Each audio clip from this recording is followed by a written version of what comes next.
Thank you for joining us. I'm Shruti. Let's discuss the application strategy for the Schulich MBA program. So, what are we going to discuss today? Timeline for R1 applicants, some important parameters with respect to the MBA program, the test scores, academic scores, a bit on the English proficiency tests, your essays, and reference letters as required for the Schulich MBA.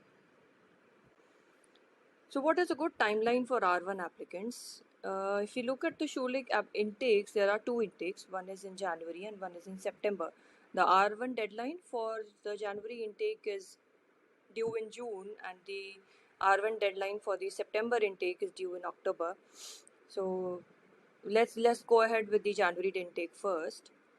For the R1 deadline for June, it is best to get done with your first attempt on the GMAT by December, of course, of the previous year. And then you will have time for the second attempt in January or February.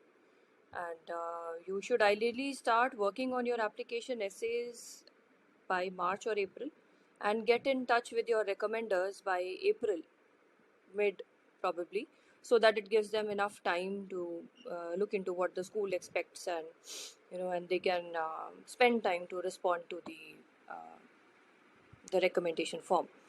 For the September intake, the R1 deadline is sometime in October, towards the middle of the or the end of October mostly. And it is best to get done with your first attempt on GMAT by June end probably, so that you have time for a second attempt in July or August, and then start working on your application essays by July mid or end on that front, and get in touch with your recommenders by August for the R1 September intake. Let's see, look at some important parameters that the school looks for very specifically. So they are specifically for the Schulich MBA.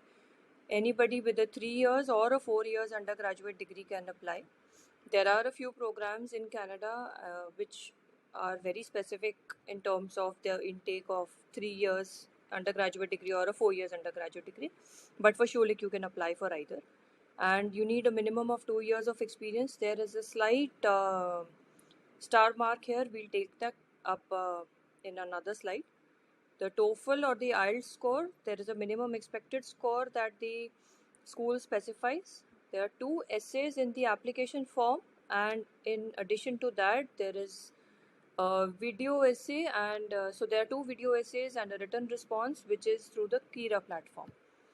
The application form is also equipped to give you the option of selecting, optionally of course, to process the same application for the MBA in India program.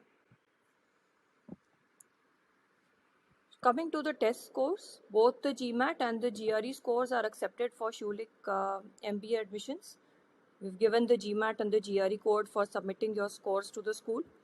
A competitive GMAT score range as specified by the school is somewhere around 660 or 680.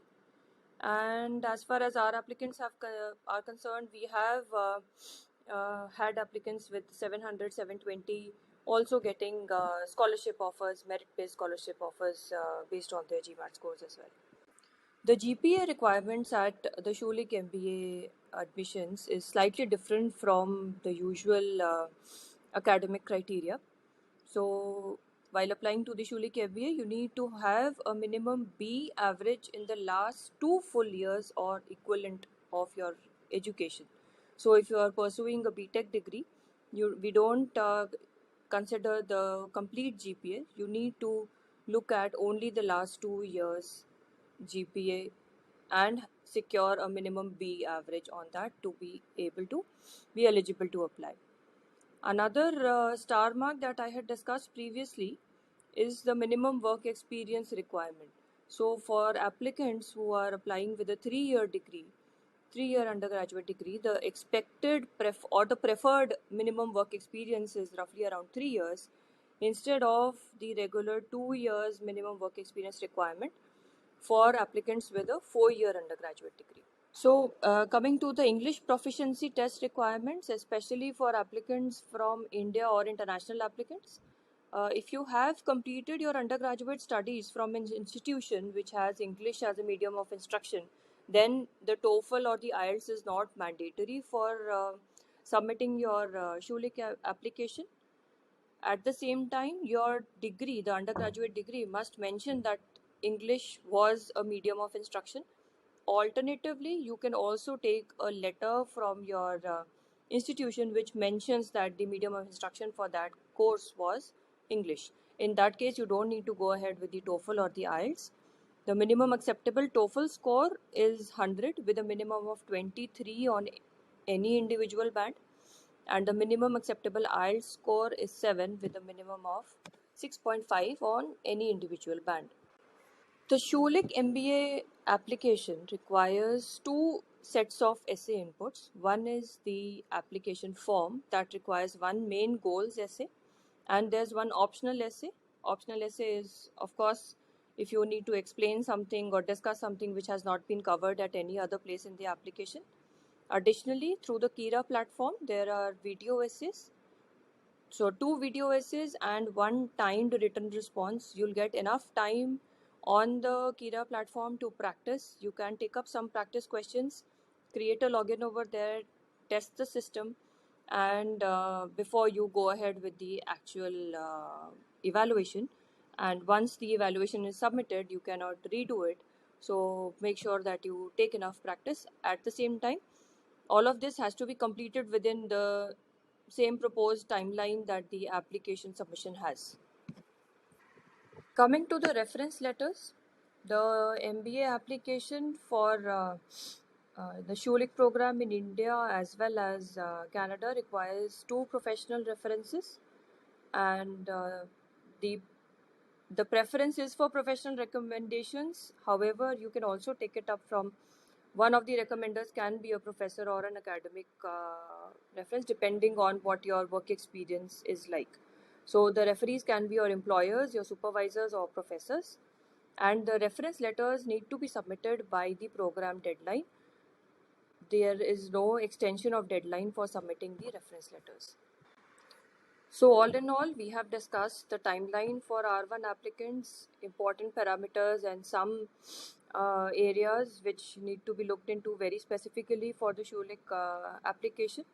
Then the GMAT and the GRE scores, discussed about the GPA requirements, the English proficiency test requirements, the set of essays which are required, and the reference letters. And all of this in place, you are all set to apply to the MBA program at Schulich.